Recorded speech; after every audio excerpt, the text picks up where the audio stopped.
All right, let's go ahead and get started. Hello, everyone, and welcome to today's webinar presented by IHA, Homeworld Business, and the NPD Group. Today's session is our second about the rapidly changing consumer behavior since COVID-19 took hold in the US and how these changes continue to evolve during the crisis. My name is Leana Salamah. I'm the Vice President of Marketing for IHA. Our speaker today is Joe Derochowski, Home Industry Analyst for the NPD Group. For those of you not familiar with NPD Group, they offer data, industry expertise, and prescriptive analytics to help supplier and retailer clients grow their business in a changing world. Joe has been helping manufacturers and retailers identify opportunities for growth for the past 30 years, whether through new innovation, new ways to market, or new ways to sell and merchandise products. Joe helps companies understand the trends of today and helps anticipate the future. A few housekeeping notes here before we get going. First off, questions. If you roll over the Zoom window, you will see a number of buttons appear at the bottom. Using the Q&A button, you can go ahead and submit your questions throughout the duration of the session, and I will be on the other end gathering them. And then we will do the Q&A. I will read off questions to Joe, and he will answer them once the presentation is over. Second, we will be recording the session, and a copy will be made available to all registrants. With that, I will turn it over to Joe, and I'll return for the Q&A portion. Joe? All right, thank you, Leana, and thank you, everybody, for joining. For those of you that it's your first time, welcome. For those of you who sat in on the last webinar, I appreciate you coming back. These are challenging times, and I know we're all living it right now, but these are really, really important times for our industry. And I hope my goal today is this quote, and I'd like to kind of start with this. I had a colleague who used to always start his presentations with this, and I like it in the sense that it says, the purpose of research is to see what everybody else sees, but to think what nobody else thinks. It is my sincerest intention today to show you the world as it is, in hopes that somewhere down the line, you can stop me in the streets or I get to see you in person, and you can say, you know, during that presentation that you had, you made me think of something that helped me grow my business. So that's the goal of today, is ultimately show you the world as it is in hopes that it helps you think of a new way to help grow your business. Now, as I start these, and when the last time I tried to think of the one word that I wanted everybody to focus on last time, the big takeaway, and it was about watching. For this presentation, the one big takeaway that I want you to focus on is the word focus. As George Lucas says, always remember, your focus determines your reality. And the reason why I say that is I'm going to show you data, and you're going to find out our industry is doing fairly well from a sales perspective. And that's kind of a struggle because we see all the news going around us. We see what is happening in other industries, and we see the realities, what's in the paper or whatever the case may be. We're also living it. And so there's this natural internal feeling that we have, and angst that we have. And so you're going to, when you see the sales data that I'm about to show you, you're going to sit there and try to reconcile why there is growth that's happening. So one, I want us to help focus on what is really happening around the reality with us. The second thing is, I kind of view, we're like a team playing basketball, and it's the second quarter. We're ahead a little bit, but there's still a lot of game left, and we have to focus on the fundamentals. And as we think about coming out of this, and as we continue through everything that we're going through right now, focus on the fundamentals. That's the biggest takeaway that we're going to have today. All right, so let's look at what has happened since we have started this, started proceeding here.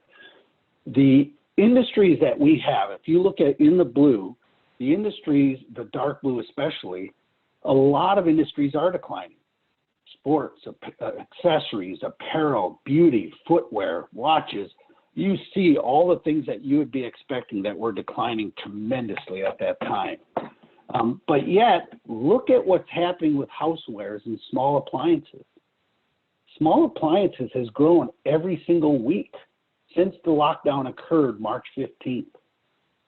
And the focus of today is really going to be on that period while we've been locked down. And so one of the things I would ask you, and just to get the creative juices going, imagine you worked in the apparel industry right now. Imagine you worked in the footwear industry. And if I offered you the choice, you could be in that industry, or you could be in housewares, or you could be in small appliances. My sense is we all would say we need to be in the industry we're in. And there's an insight that deals with this. The second thing I want you to take away here is if we look at the other growing industries, we see toys now, while they're down this past week, they actually have done very well. Every other week before that, they're the one industry that outgrew our industry every single week. And it's part because the insight is we're trying to keep the kids and families active. And that right out of the box, from the beginning of the week of March 15th, that has been a very, very hot industry. The second one that's grown the whole time is office supplies. It started out with being toilet paper and paper towels, but it's also evolved to being arts and crafts, those things, again, to keep us active and engaged. So when you look at these trends, the three industries that are growing all have some sort of practicality and are part of the essentials of living a quarantine life, okay?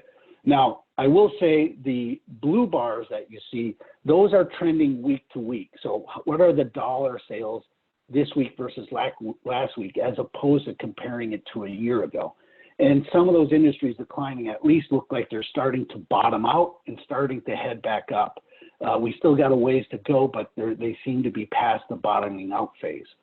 From our industry perspective, the dollar sales are pretty much very similar in a little bit more than even what we saw in February. So let's look a little bit further. Why is our industry doing so well? Well, part of it is what we see around us. The restaurant industry, being forced by many government regulations in different states that have passed this, they really saw a huge decline after March 15th when a lot of these regulations took place, that it started to decline. Now, there's still sales that are happening. There's great innovation that's happening, but it tends to be all takeout, delivery, or curbside pickup. So what that means to us is there's actually 13% more meals being consumed at home. The food industry analyst, my counterpart, David Portoleton, he's estimating that roughly 9% of the increase is because of the reduction in restaurants, and 4% is also a reduction in the non-commercial food establishments, such as hotels and things of that, movie theaters, things of that nature. So one, part of the reason why we are doing better than those other industries is the consumer is spending time at home. Now, what does that mean? If you think about it, if we go throughout each of the meal occasions, the meal occasion that historically you spend the most time eating away from home is lunch. And if you're eating more meals at home at lunch, think about the appliances that you're going to need. And when I start showing you the ones that grew fastest right out of the box, you're going to see that totally pop up. The second thing is, we used to carry a lot of breakfasts away from home or get our coffee and stuff away from home for the morning occasion. So then you're going to start to see the needs that the consumer had to solve the morning occasion, as well as the kids being at home.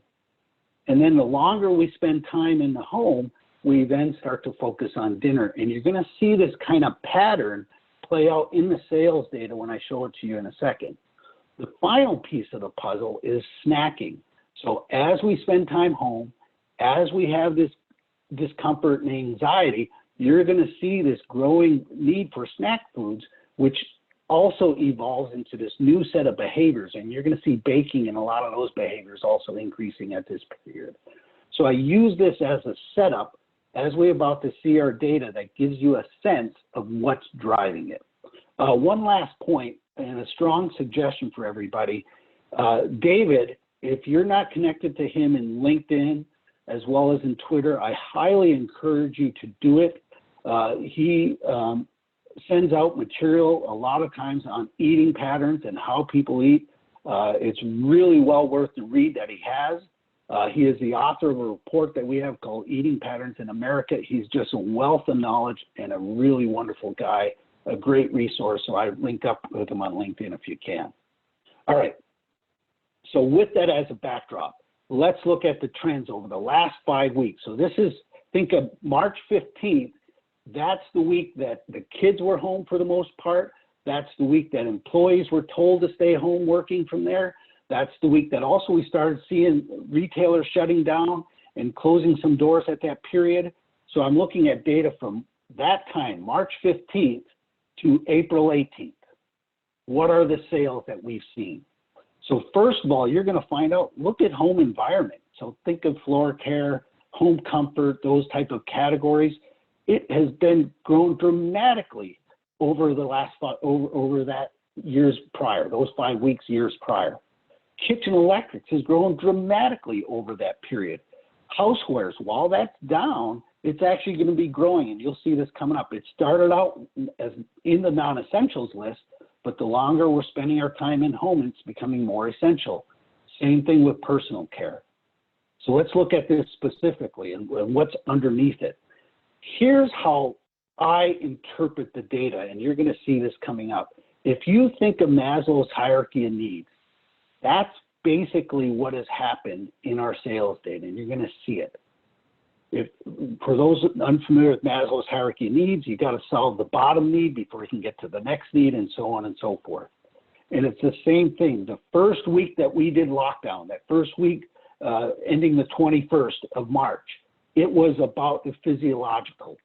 It is about air and water, and in this case, water filtration was really, really hot.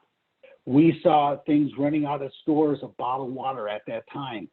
That became an area covered. We saw bread shelves being empty at that time. We saw bread makers. We saw toilet paper and paper towels being empty on the shelves. We saw growth happening in other industries. We saw the need to start, for lack of a better word, hoarding. So things like vacuum sealers did very well right out of the box to help drive this need that the consumer had. But then as we entered the second week, we started entering into that little higher level of needs that we have there. And, you know, personal security, in essence, what are the fundamentals needed to feed the family? Well, now that they're having lunch at home, microwaves and toaster ovens started to do well. I got to make sure the environment is right, so air purifiers did well. So we jumped to those really fundamental key appliances right out of the box. Then as we entered to the third week and we started seeking kind of that higher level needs of connecting with others and things that are, you know, were a little bit more settled, man, did we see an increase in people buying floor care. And I have to believe, in looking at what I'm hearing anecdotally, is the number of people that I see buying pets is insane. Starting that week, and even since then, it's just been incredible. You read about animal shelters being, you know, that they have no pets there because everybody is either adopting them or buying them. So there's this huge growth in pet care that impacts our floor business. And it's also a lot of the things that we used to do away from home, we're starting to bring home. And one of the interesting ones, think of the coffee, you know, instead of going out to eat and getting your coffee from Starbucks and Dunkin' Donuts and things like that, we saw a huge growth in French press, frothers, a lot of those things that help you make your lattes and cappuccinos at home and your own homemade coffee at that moment, and especially things that are a little bit more economical. Now, as we enter into the fourth week, so now we've been here a little bit longer, and guess what? Boy, we need a haircut. And I'm glad we're not showing cameras right now because you would acknowledge that I need a haircut myself. But also, men were growing facial beards, and they started getting a little bit out of control. So we started seeing huge sales in home hair clippers and facial trimmers that started to take place at that time. And then now, as we look at the week of the 18th, we started then seeing some of the traditional things that now that I've been in the home for a while, those things that we typically buy, you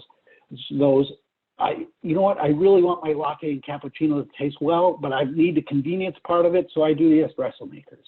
I need the ability to, some of the hot holiday items that we had that applied to dinner occasions like air fryers, the multi-course, we saw them grow. We saw massaging appliances grow. I guess we took care of our stomach and our head, and now we got to work on the stress for massagers growing. So all of these things that are related to, evolving and spending time at home are really driving the growth. So let's look a little bit closer into the details with it.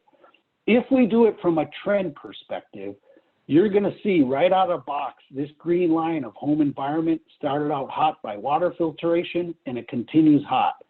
You see kitchen appliances starting out with those initial more lunch-oriented dishes coming out and being very hot at that time. But as we proceed longer and longer, it tends to be all of the kitchen appliances. We saw housewares immediately start to decline, in part because we were focused on those essentials. But the longer that we're spending time into this, the more and more we're seeing them starting to grow. And we're seeing positive growth over years before. For those of you who are clients, just be aware that April 5th to 18th data is coming from that beta product that we have that is our early indicator report. It is directionally accurate. The magnitude will change when the data comes out, but directionally you can pretty much count on it. And then similarly from a personal care, following home appliance or housewares, it started out on a downswing, but we continue to see it popping up as we go through these Maslow's hierarchy needs that we just talked about. Specifically, the top 5 growing kitchen electric subcategories over this period: countertop microwave, toaster oven, those things that we talked about with lunch. We talked about a little bit of breakfast, and there's coffee, and there's a whole list of other product categories. We talked about the snacking and the baking with stand mixers, and we talked about still extending the life of the foods and maximizing the food value that we have with vacuum sealers. To give you a perspective with this, we roughly 74%, think about this, 74% of every single subcategory has grown over this period. You heard that right. 74% of every subcategory that we track, I'm just showing you the top 5, but 74% grew. That's unbelievable. So our industry, from an overall perspective, is solving those needs as we have dinner. Some of the items that grew at the highest percentage, electric pasta makers was the winner at over 500 and some percent. Bread makers, over 400 and some percent. Home soda machines. I mean, it's unbelievable the growth in a lot of categories that we have. If we look at housewares, now I have to put a caveat. This houseware data is only 3 weeks. It goes through April 4th. We deliver our housewares data once a month, and it'll give the weekly views there, so I can't give you those breakdowns within it. But the immediate thing that we saw coming right out of the box, metal bakeware. Again, we got to one part for bread, but also part from a dessert perspective. And that's a big change in behavior because prior to COVID, a lot of the bakeware was about the main dish meals and not so much the dessert and snacking oriented items. But we're seeing that play out. Traditional food storage, if I'm spending time at home, the criticalness of that. We saw the hoarding of canned goods when people were just starting the lockdown, so it's not a surprise to see non-electric can openers. Caps, those things that are working in our glass storage and allowing us to store items were very, very hot at that time. And then obviously we start bringing pasta back into the dishes, colander strainers. We got salads that are playing out because we're eating more of that at lunch. So it's not surprising that these were the top items that we had there. If we go from a percent change, again, it's related to a lot of that carb-related behaviors, rolling pins, cookie scoops, all those are incredible. Also from a drinking perspective, shakers and things of that nature that were out there. So tremendous amount of growth, but unlike kitchen electrics where it's 74%, only 29% of the houseware subcategories grew. Now, if we look at that through the 18th, I guarantee you that number is going to be much higher. It'll be interesting to see when the data comes out, but I wouldn't be surprised if it's above 50%. And we'll continue as we spend more time in the home. From a personal care perspective, personal care, only 29% of personal care grew. And I should clarify that housewares was 42% of subcategories grew. Personal care, 29% of subcategories grew. So not as many grew, but they had 2 really large ones, facial trimmers and home hair clippers. that need that we had to manage how we're looking and by spending time in home. Now, the question is, all of these away from home behaviors, what can we do to better connect the dots to the consumer to maintain those behaviors once the quarantine is lifted? That's one of the things that if you play in those categories like that, that used to be away from home and brought home, what can you do to help the consumer connect the dots to stay in the game throughout the rest of the year? We also see hot air stylers, in part because there still was a lot of marketing that was happening at that time. So it reminds us that even in this period as manufacturers, we got to continue to get our messages out. We got to continue to push our brands. We got to continue to try to win the consumers' hearts and minds, even during lockdown. The massaging appliances obviously saw a very, very large growth, I guess, to deal with the stress that we all have of being inside here. But they were the main ones that were growing. Most of the other categories were declining. Now, this past week, we saw a bump in some of the other ones as we spend more time inside, and we'll talk more about that. From a home environment, the top 5 categories were air purifiers, water filtration, those fundamental things that we talked about of Maslow's hierarchy of needs. And then the rest of them start to play out a little bit more as pets start to get into the equation.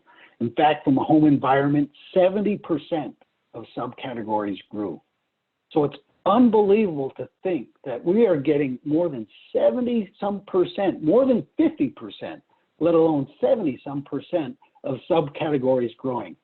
This, despite all the anxiety that's happening, as an industry, this is very good for us.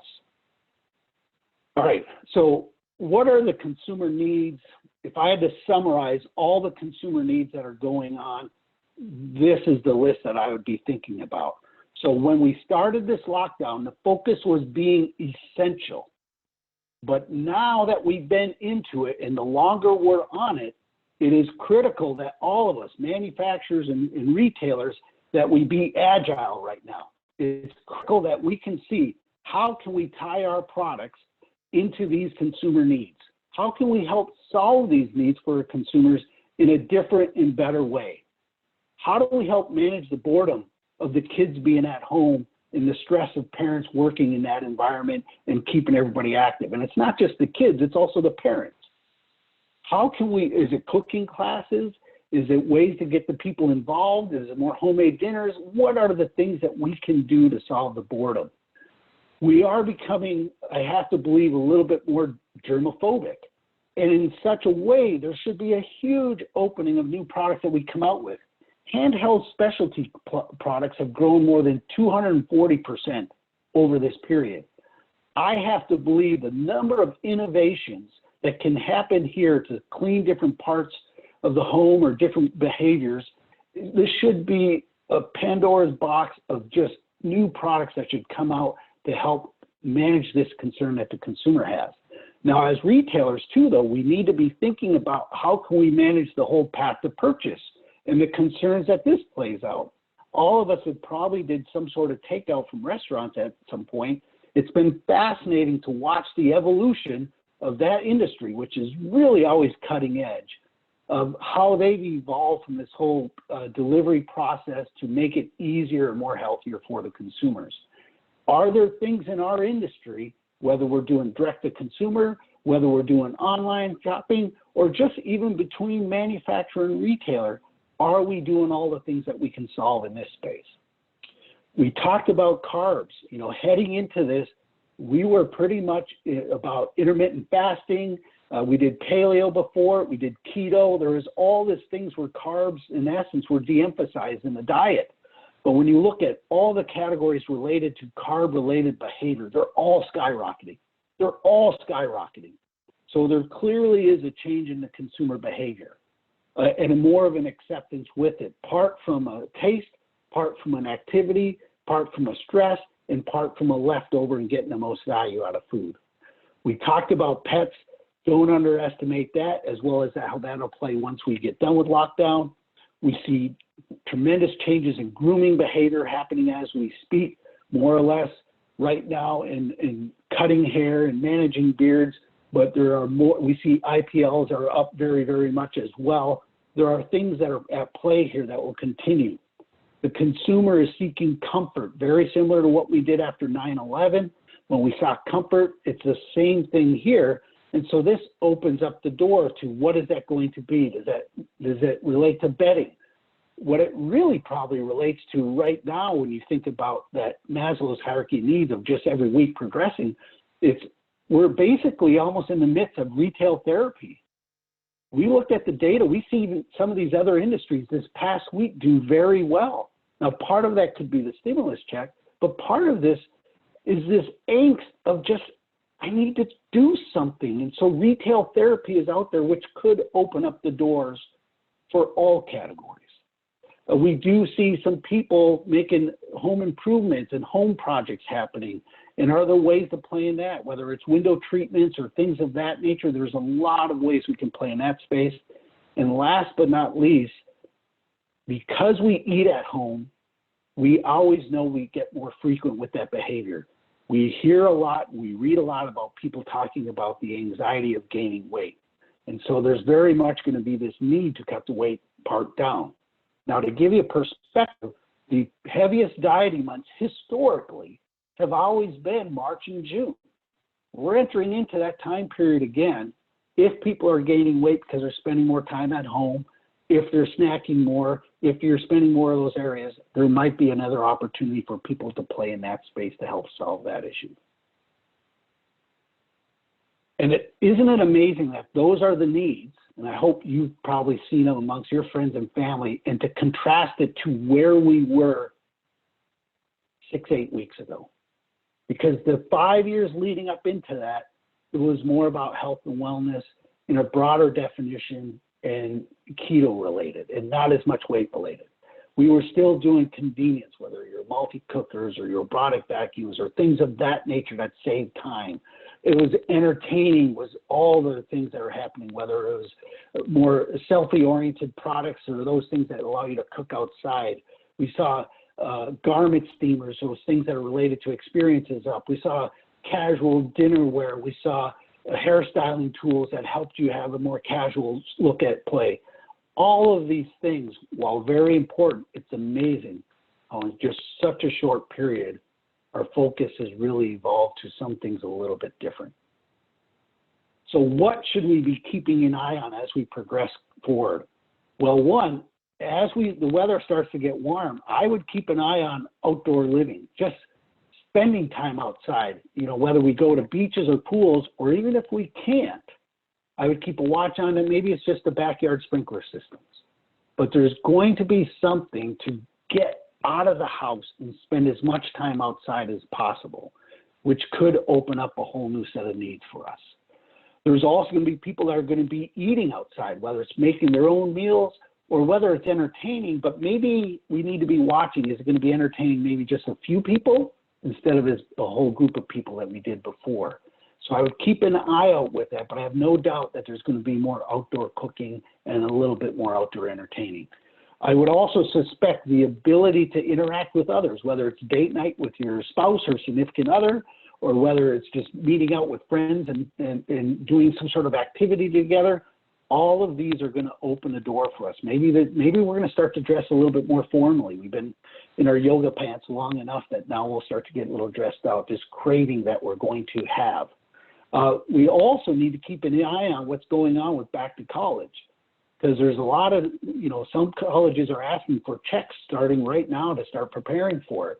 And we don't know what's going to happen. We hear in the West Coast, some colleges talking about that they're going to be online only. We hear some people maybe going to delay. We hear some people talking about a gap year. But we also hear some people starting on time, which then means there's a shorter window.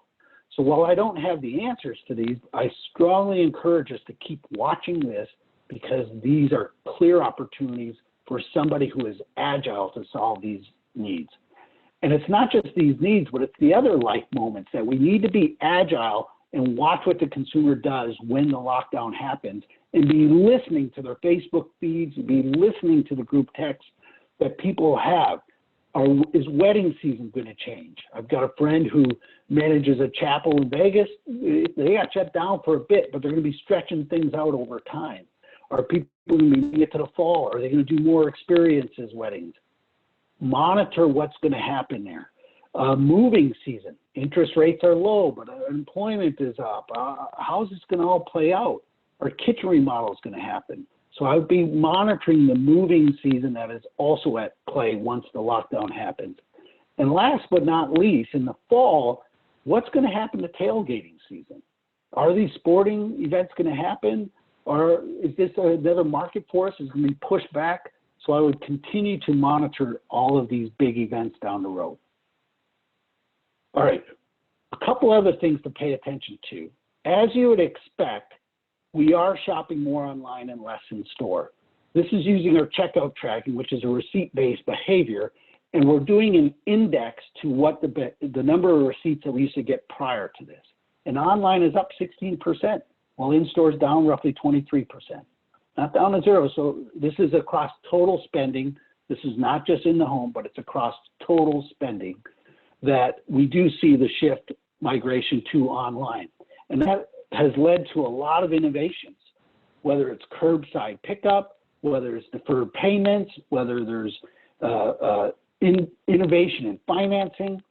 So one of the things, in addition to watching the retailers, we have to be watching also what's going on within commerce itself.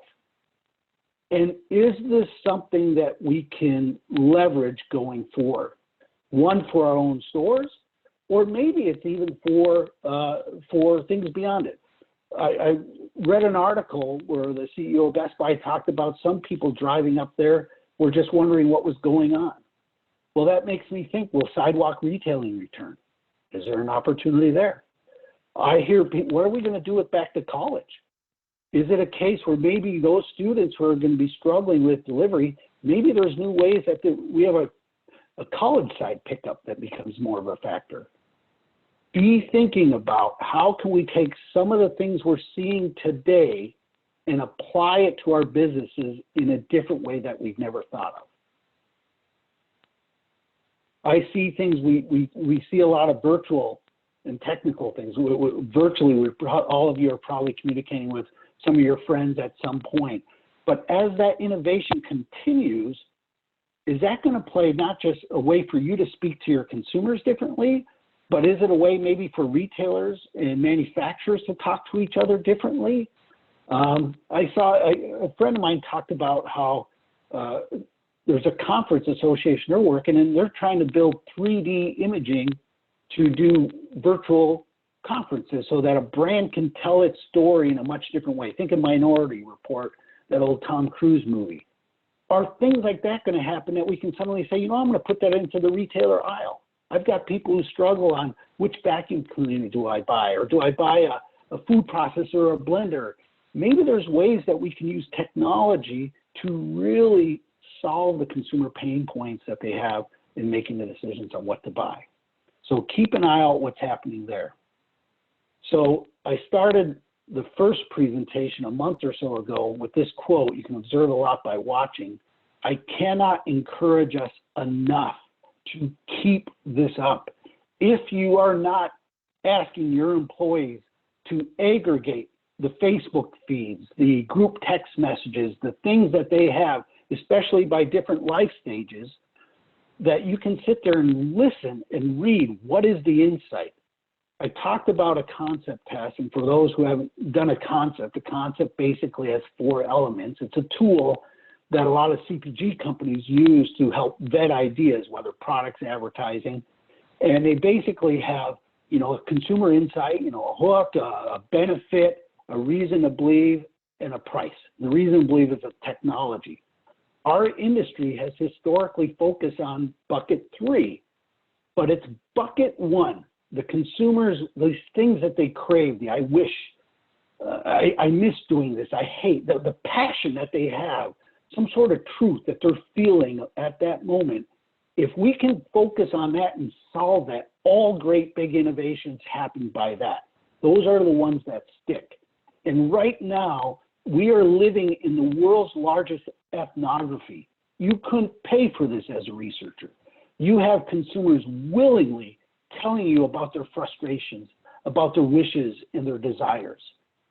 It is imperative upon us to be able to listen to those brainstorm and vet these ideas. Is there a way to solve it differently than has ever been solved before, and start to develop those products?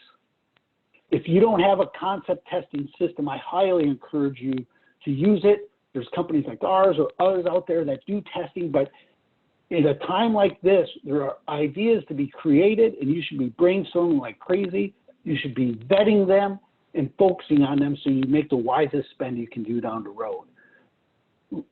Many years ago, I used to speak a lot to the government when they were trying to solve some of the obesity work and make consumers healthier. And I would listen to the education that they had, and it was always about, we got to educate what's healthy and eat fruits, vegetables. Well, we know that as consumers, but what we don't know is how to execute upon it. And this is where our industry comes in.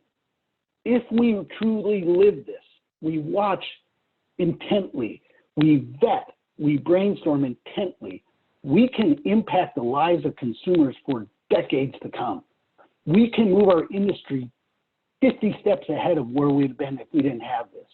So while this is really terrible what's happening right now, for our industry perspective, it could be incredibly important looking back in history. It could be one of the greatest things because it allows us to truly think about the consumer needs and solve it in a different way. So I strongly encourage you to keep watching. All right, so in summary, I'm going to keep the same as I did last time because I think it still applies. Be watching, keep innovating, whether it's product, whether it's marketing, whether it's working between retailers and manufacturers, keep innovating and be agile. We've got to be quick. And last but not least, don't lose your focus. Stick to the fundamentals. And with that, I thank you for your time. For those of you who are our clients, I reach out to your client service person. I'll get you a copy of the presentation. Those of you who are not our clients, I really do apologize. But you know what you can do? Talk to Jocelyn Griffiths here, and she might be able to help you out with something, okay? I thank you guys so much for your time. Questions, Leana? Yes, thanks so much, Joe. That was excellent. So I want to start with a question about some of the evolving consumer values that you talked about. And after the slide where you had kind of the current needs that have come out from this crisis, you had kind of what the needs were beforehand. One of them in particular that is, I'm getting some questions about is related to sustainability. How do you see the value of sustainability enduring or not as we go through this? Well, sustainability, first let's think about it before we entered into COVID and have the context. Sustainability actually was becoming a very important feature, and especially for Gen Z and millennials. You know, if you think about it, the younger generation, especially that millennial generation, when they brought the term health and wellness, it couldn't only be fruits and vegetables, they had to be organic, right? Like they brought in the concept of how a product is manufactured is part of the equation for buying something. And that opened the door for sustainability. And once that did, then the marketing and the consumers, all that played out. So if there's a way that you could leverage that before we enter into this, it would be very wise. Now, my sense is, going back to Maslow's hierarchy of needs, is my sense is during this lockdown and possibly as we come out of it, it may not be as important as it was before. Now, that's probably temporary, that at some point, just for illustrative purposes, think 2021, it will pop back up. But in the short term, I would envision that it starts to take a step back. It certainly will be a tiebreaker if somebody can use it as a tiebreaker. But in the short term, there's too many other things that are being more urgent. Can I pay the bills? Can I feed the family? Can I manage the boredom and the anxiety? Like those things are going to take precedence first. And then in the time, once those settle down, then things like that will pop back up. That's my perspective. Okay. And actually the place I wanted to go to next is in relation to, consumers needing to pay bills, needing to, have spending money. Bunch of questions related to pricing. So let me just start with are you seeing price increases or significant fluctuations in price as, kind of the demand for these products is going up? Well, I will say that's one of the things that, again, it's been fascinating looking at the data. Usually, so the short answer is we are seeing dollars increase, we are seeing units increase, and we are seeing price increases. Now, it's rare when you see all three of those, right? But that usually tells you there strongly is a need that's being met. So we are seeing average prices go up, and yet there still is buying of the units. Now, within categories, we will look at different price bands, and it varies by categories. And some of them we will see a little bit of a reduction, not so much on the lower end, but more in the higher end, such as some of those are reducing a little bit of the price that the consumer is heading towards.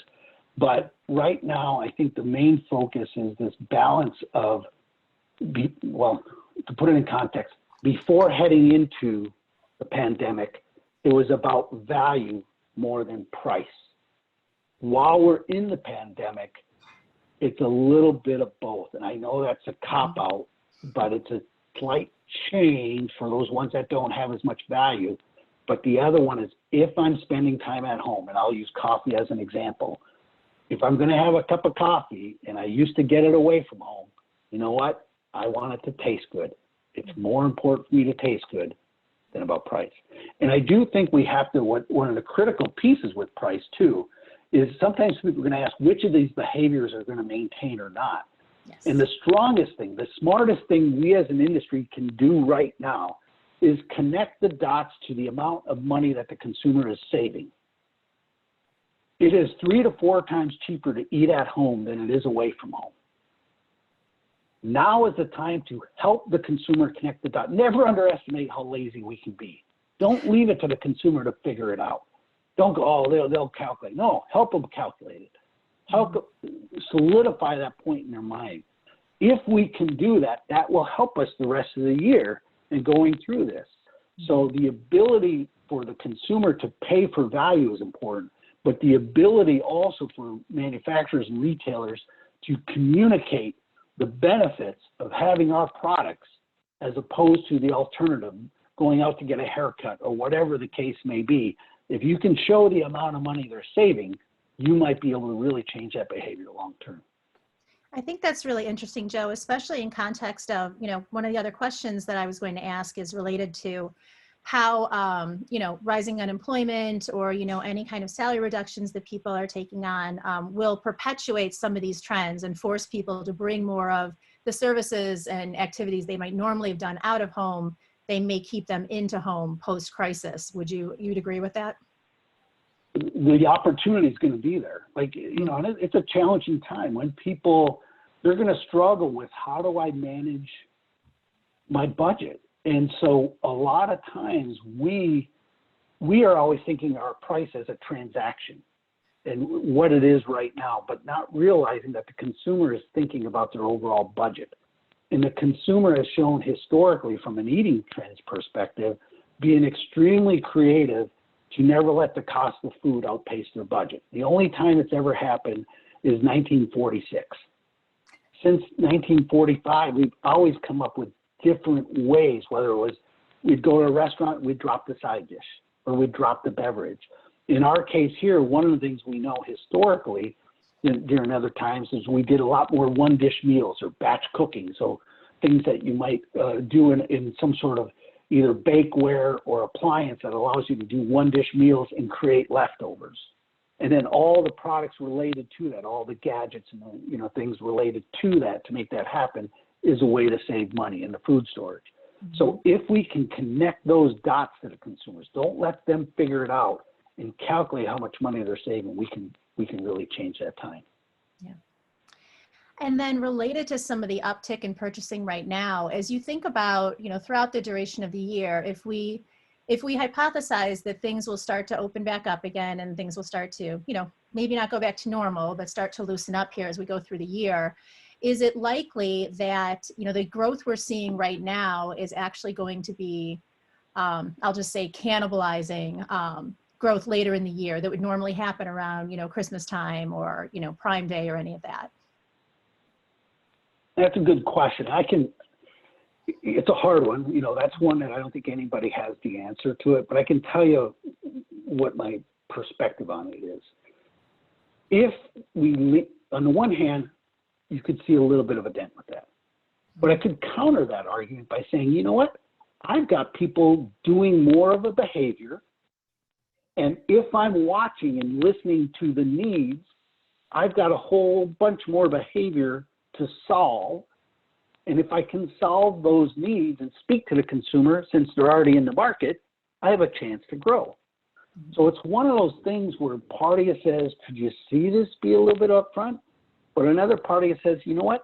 They're in the market. They're in the subject. And there's needs that are there. And if we are smart and we attack them, we have a chance to maybe even grow from it. Mm-hmm. So it's a tricky question. I'm sure that there are some of those things that are going to be bought ahead of time that will go away because of the changing behavior. And then and the only way to save that is if somebody can communicate and connect the dots for the consumer to maintain that behavior, then it has a higher likelihood. So to me, all of that is in our hands. If we leave it to everything else, then there might be some sort of impact. But if we attack it, who knows? We could do the opposite. So it really is in our hands of, are we connecting the dots? Are we listening and watching for the needs? Are we trying to solve them? Are we speaking to them? And looking for the positive that we can create as opposed to the complete worry. Mm-hmm. But it's a fair question. It is a very, very, very tricky question. Sure. I got a couple of put Joe on the spot questions here. So I'll give you the first one. So in relation to the 8 trends, I think it was 8 that you had up on the screen, you know, these consumer needs that have evolved from this crisis. If you had to pick, you know, maybe your top 3 that you think will endure, even, you know, past, again, once lockdowns are over, once stay-at-home orders are lifted, and, you know, once we're back to some sense of normalcy, which 3, and the question comes with the promise not to hold you to this, but which 3 would you think are most likely to endure? Well, that's a good question. Well, I got a feeling the weight gain is going to be a first one. Yeah. And I'm going to combine the weight gain and the carbs and baking. And the reason why I say that is our desire to go back to being healthy is going to be there. But depending on what's happening from an economic perspective, because we know that the more people, you know, if the economy is struggling or unemployment is there might be greater need for leftovers and weight. So it's going to be a trade-off between, is it back to protein and vegetables? Is it, you know, where it's a main dish and a side dish? Or is it going to go more towards one dish meals and adding more and more carbs? Like, that balance is going to be a challenge that is there, and that probably will continue. And I would anticipate over the next 1 to 4 weeks, we'll be able to get a lot of those answers where the consumer's heading, because I think we're hitting a peak of where this is at. So that'd be the first one that I'd be looking at. The second one, just from a layup, there's going to be all sorts of pet needs that, you know, that's not going to go away. With all the increase that's happening there, those things that are, you know, especially the floor care and things like of that nature, I would anticipate that's going to continue. The third one that I put with it is, I do think this whole germophobia virus desire to keep the houses clean, there's going to be something there for the consumer if we as an industry can innovate quickly to solve all, you know, I hate to say it, fear moves people, sure. Whether it's news or business or, you know, I think I used the story the last time where my wife, she saw a Subway ad talking about how an average 2-year-old pillow has 17 species of fungus on it. And within a week, she bought pillows. Like, you know, the concept of fear to create urgency and a change behavior is there. I got to believe there's something there. Now, It's not going to be huge. You know, we see how big handheld specialty cleaning is, but if you set a behavior that's going to stay there and that is probably going to open up the door for more opportunities, that would be my third one. So those would be the three that I would say. That's great. You know, I wonder about the new additions and home improvement too. Joe, I know you and I, along with Peter Giannetti over at Home World Business, have had a few conversations about the nesting mode that people are in, and you know, the re-embrace of the home and how you use your space and how it can be most flexible and adaptable to some of these new needs. And I can't help but wonder if, you know, new home buying, you know, maybe is not going to be great for a little while, and more people wind up doing things to take on more renovations or improvements in their own home. Yeah, that's a good question, and it'll be interesting to watch, you know, because right now it's an activity, right, to, for lack of a better word, to manage boredom, but it's more than that. But it is clearly there. The question is, once the quarantine is lifted, will that continue? Mm-hmm. But what the benefit that has, though, we've all done, any one of us who has done a kitchen remodel or whatever the case, the second the kitchen is remodeled, we go, you know what? We're going to have guests over. That couch looks kind of old. Mm-hmm. Oh, by the way, that guest bathroom, you know what? I hate that sink. Like the second you fix something, it immediately points out the next thing that you want to fix. So it's kind of like that, I hate to say it's almost like a drug. Once it starts, it's going to continue. I think there's probably a little bit of that'll play out, but the question is, from an economics perspective, how does that vary versus the other spends? Right, right. All right, you ready for your second put Joe on the spot question? Sure. So as you talk about, you know, and I absolutely agree with you, just all of the opportunity for innovation that there is here, you know, as you look at some of these new needs that are coming out, you know, and, you know, you put a few, you know, thought starters out there. What are you seeing? Have you seen any innovation that's directly related to what's been happening here yet that really, you know, you absolutely applaud? Well, I think, first of all, some of the innovation from a marketing perspective, we see certain companies market towards the consumer needs, and I've been impressed with that. There's been some bedding companies that have done that. I've been impressed with some of the retailer adjustments. The ability to buy online and pick up either in-store or curbside that people have had has been very impressive. You see some of the things, like we just saw one yesterday, it was kind of fascinating, what Hilton is doing, Hilton Hotels, and the partnership that they created with Lysol. You know, they started thinking through that consumer journey that says, hey, I'm going to be scared to clean the room, right? How do I manage this? And so they partnered with their, you know, one of their partners and brainstormed a way to help solve the needs that the consumer might have that led to a lot of unique innovations in that space. So I just think this is one of those things that we as an industry are just starting to see it. We see, I see some robotic vacuums talking about how this is contactless cleaning and ways to do it in professional settings has been interesting. There's been several things out there that really do it. I see consumers talking about how they're doing virtual happy hours and making their own, making some of their own products that they have there. It's just one of those things that every single day, and I will say that's one of the greatest things, and that's why I cannot emphasize enough. Every single day, there's somebody posting something fascinating, and you need to capture it and think on it. If you give a stressed out mom some pressure, she is the most creative person in the world, and she will come up with some great innovation. We need to be watching. The consumer hacks that are being created in all parts of our life is unbelievable. And that's why I think we need to make sure that we keep watching. What are those hacks? What are those things that the consumer are doing? What is the underlying thing that they're trying to solve that I wish, I hate, I love, that frustration?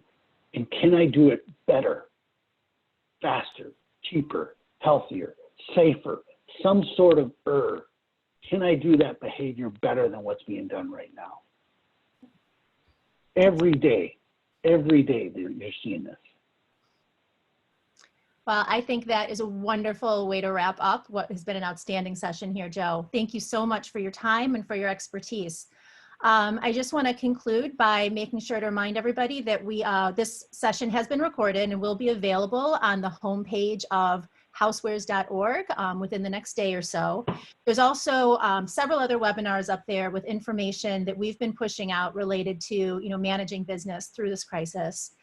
And the International Housewares Association will in the next week or so be putting out a survey to both suppliers and to retailers related to a number of questions, but one of which is what other kinds of resources and information can we be supplying to the industry right now to help everyone get through what's an incredibly unprecedentedly challenging time. So thank you all for your time and your attention. Thank you, Joe, for your insights and expertise. And with that, we'll wrap it up here. Thanks all. Thank you, everybody. Stay safe.